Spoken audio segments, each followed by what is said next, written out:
ესეც შედეგი, ვფიქრობ, რომ ძალიან ნაზი და ლამაზი ვარცხნილობა გამოვიდა.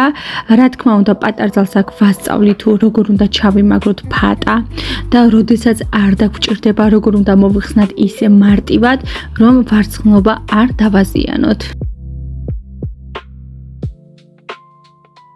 ეხლა კი გადავედი შემდეგ ვარცხნილობაზე, ესეც მინდა რომ გაგიზიაროთ, საკმაოდ ელეგანტური და დახვეწილი სტილია და ძალიან ბევრ ლუქს და ნებისმიერ საღამოს კაბას უხდება.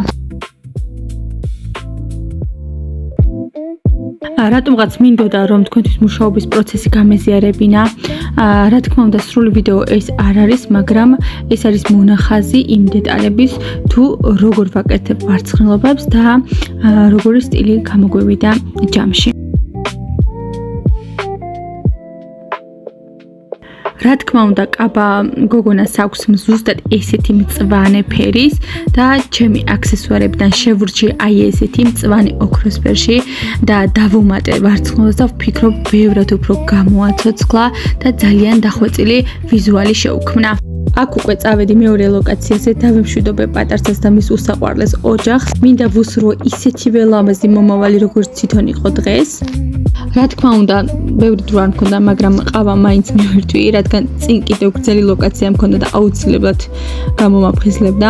მივედი სასტუმრო რედისონში, ნუ ხედი ხო საოცარია და ამ ხედზე, როდესაც თან მუშაობ, ეგ კიდევ ორმაგად ძალიან შთამბეჭდავია. დამხვდა ეს უსაყვარლესი ქალბატონი, გავაკეთეთ აი ესეთი ნაზი და ჰაეროვანი ვარცხნილობა და ჩავალაგე და წავედით შემდეგ ლოკაციაზე. შემდეგ ლოკაცია ეს იყო უკვე სასტუმრო პარაგრაფი. რა თქმა უნდა, აქაც დაგათვალიერებინებთ თუ რამდენად ლამაზ გარემოში მოვხვდი.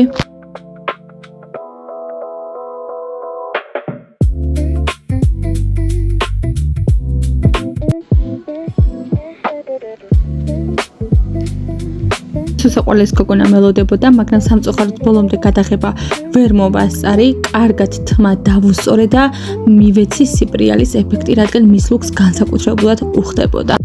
დავასრულე მუშაობა, ეხლა არის საღამოს 5 საათი, საკმაოდ გრძელი დღე მქონდა დღეს, მაგრამ დაღლილობის მიუხედავად ძალიან სასიამოვნო დღე იყო, რადგან ჩემი ყველა მომხმარებელი იყო უზომოდ კმაყოფილი.